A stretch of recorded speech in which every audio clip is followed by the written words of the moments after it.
Hello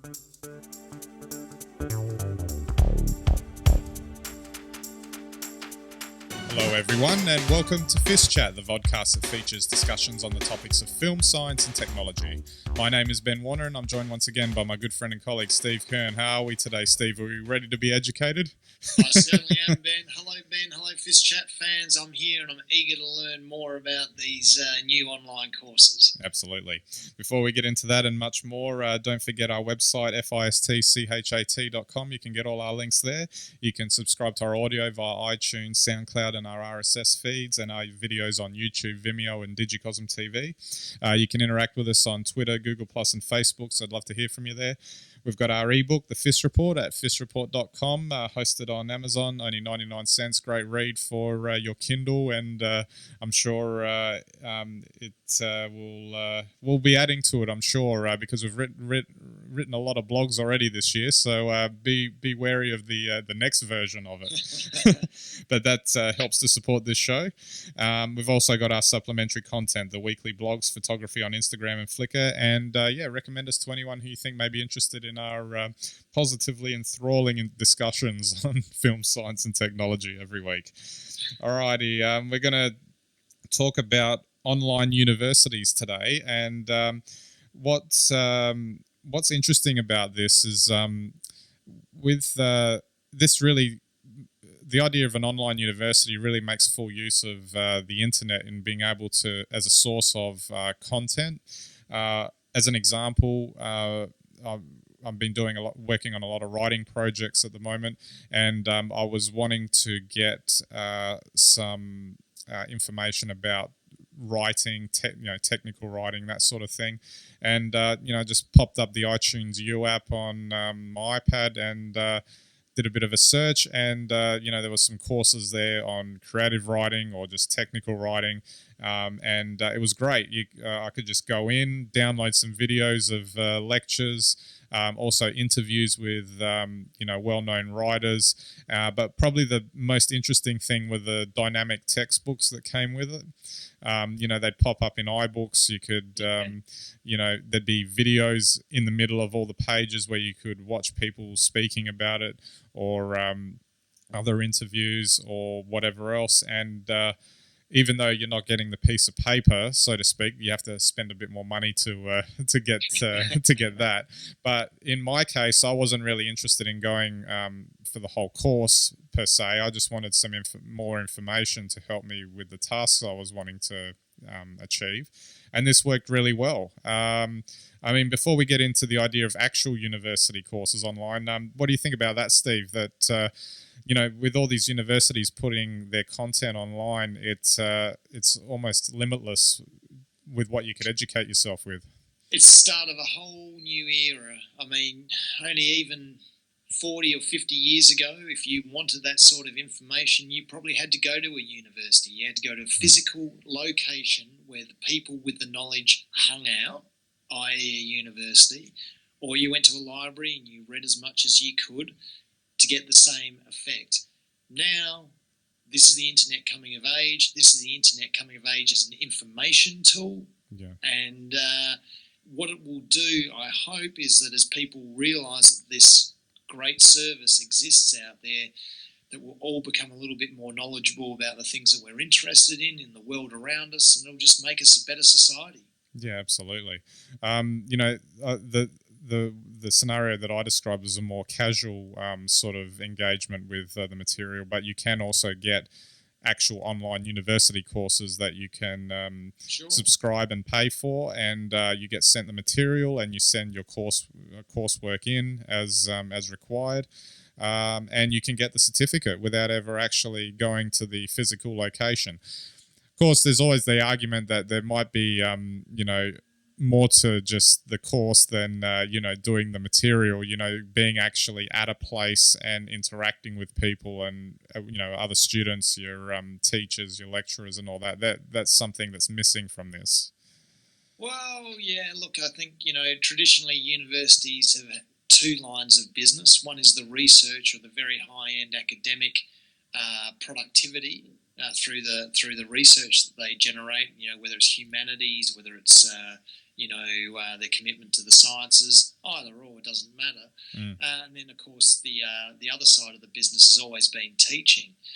I think now, though, the amount of information that's available so freely, and the fact that we can capture video of great speakers, of knowledgeable people sharing their stories and sharing their lessons, means that perhaps the teaching business is changing very much at universities, and maybe ultimately the real purpose in going to the university will be to immerse yourself in that environment, to be the best, in that chosen field, and perhaps pursue a career at a university, which has always been the underlying theme.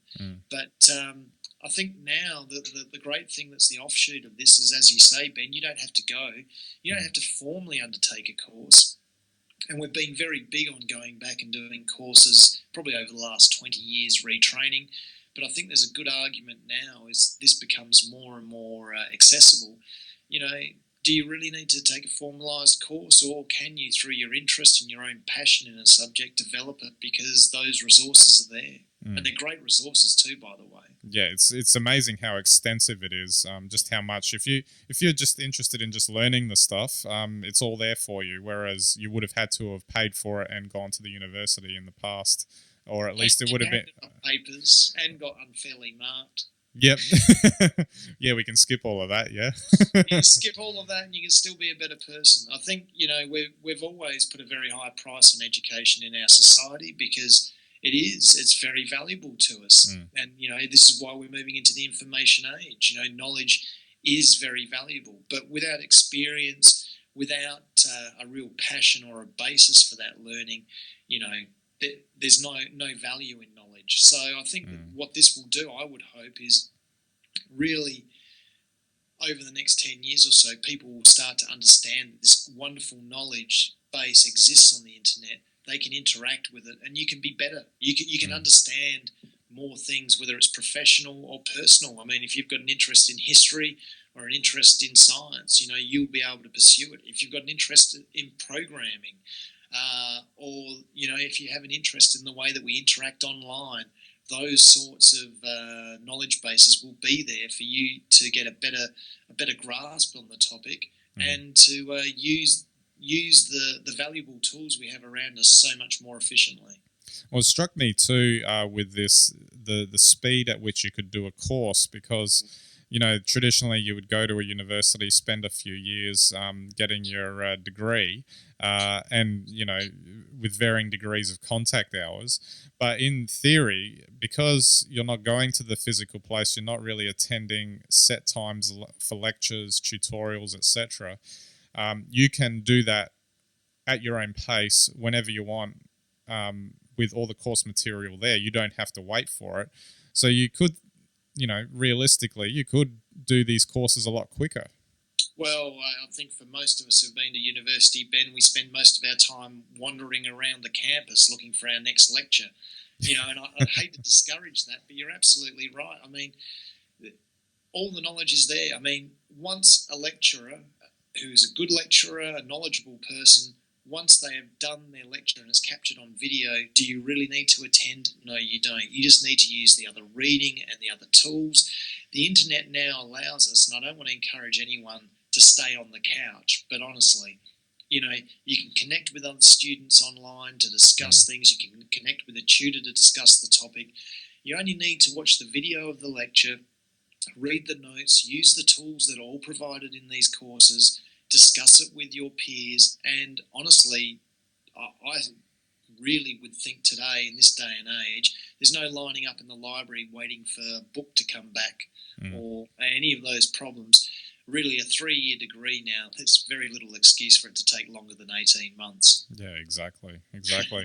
Well, I guess finally too, in thinking about this, the idea that lecture notes, those days when we actually went to the lecture and were furiously, writing down as much as possible, That's right. It's all gone, really. There's no need for it. You get them provided for your tablet, and you can sit there and just highlight the bits that you think are important. The lecturer tells you important. It's very interesting. I think maybe sometimes in this day and age, watching a very good lecture series like Brian Cox's Wonders of the Universe or David Attenborough series may be a course in itself. Well, I mean, if it's presented in that way, you probably would remember it more. I know, especially the Brian Cox series, they stuck in my mind quite effectively because he does a really good job of presenting the information. So if the lecturers can do that, then that's half the battle for them. Exactly, and it's a bit of a reversal in the way that education has been done. I mean, traditionally we've been taught the basics, the theory, and then, how that relates to what we see around us. But almost if you look at the way documentaries work, because they're usually not for a specialist audience, they're for lay people. I mean, documentaries, unfortunately, while they're highly educational, tend to be seen still as entertainment. Yeah. But why not talk about the wonders of what you're seeing? Explain it very basically, and then, you can build the theory on to that so people actually understand why they're seeing what they're seeing, rather than trying to tell them something very complicated to start with. Yeah. And then saying, see that thing that I've just told you about that you don't understand? That's it over there. Yeah. And you still don't see any connection. So it's a very interesting thing. Yeah, absolutely. All right, we might move on. It's a fascinating topic. Education we've covered before, but I think this is a real sort of thing for the future, this whole idea of getting your education online. It's definitely changing our world. Absolutely. Right, we might move on to our news bites now. We've got 2 film ones this week, and we'll just touch on both quite quickly. Halo Films collapse was lucky, says director Neil Blomkamp, who was famous for District 9 a few years ago, and he said that he was signed on to direct the Halo feature film, and that fell through, and that's what led him to District 9.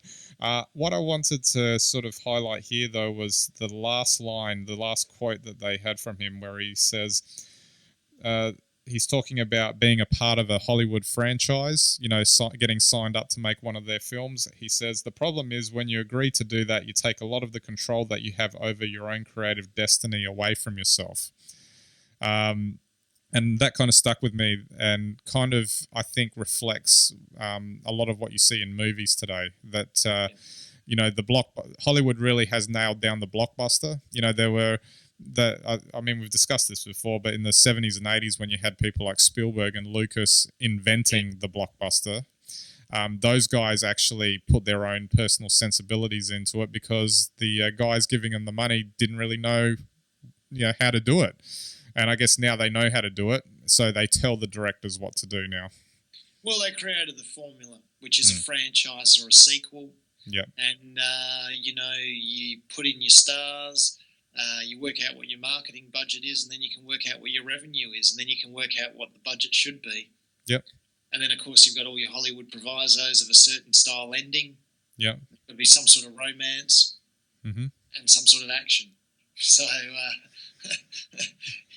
it's got to tick all those boxes. The good thing is it seems like Elysium, the new film that Blomkamp's coming out with this year, is it's not the same thematically, but it's got that same quality level that District 9 has. But I read a few reviews that were suggesting that it had a bit of Hollywood in it, which maybe fair enough because it doesn't look like a cheap film.